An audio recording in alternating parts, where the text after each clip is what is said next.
Okay, we're ready to demystify this APA stuff and help you write your paper. Here we go. In Chapter 10 of your Business Communications book, you will see that there are three types of reports. There's the manuscript, which is for longer reports, memo or a letter, which is informal and is typically no more than 2 pages long, and PowerPoints, which are increasingly more popular. But keep in mind that PowerPoint is not designed for a lot of verbiage, only pictures and charts and demonstratable kind of material. So you probably guessed it, since we are required to do a 5-page APA style, academic style business report, you are going to do the manuscript. And it'll be a special kind of manuscript because it will incorporate some of the business elements. So our basic paper will be much like you do for your other academic classes, and your sample will be in your quick access book.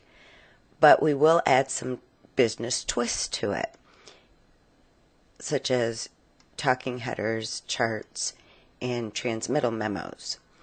And those will be located in your business communications book. In this PowerPoint, we will address only the charts part of it, because in the subsequent weeks we'll talk about your talking headers and your transmittal memo, which require you know the points you are making before you can construct those.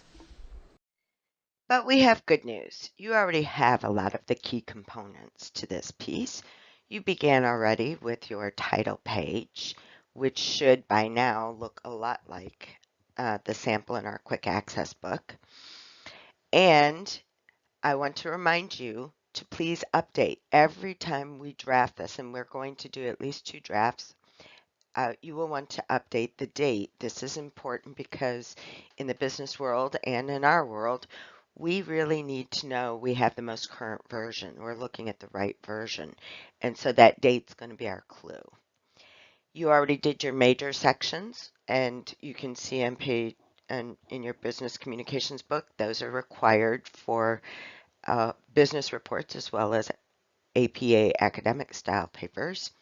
And you've started with subheadings. So far, you have your background information and you have purpose and scope. So for major sections, we're using all caps. And for subheadings, we're bolding and using the upper and lowercase flush left. Now, your purpose and scope was really questions that we want to answer in the findings section of the paper.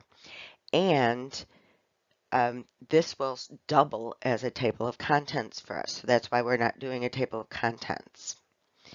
You already completed your references, or at least some of them. You had me check them to make sure you knew how to do them so that you could, whenever you encountered your new references, you would know where things go.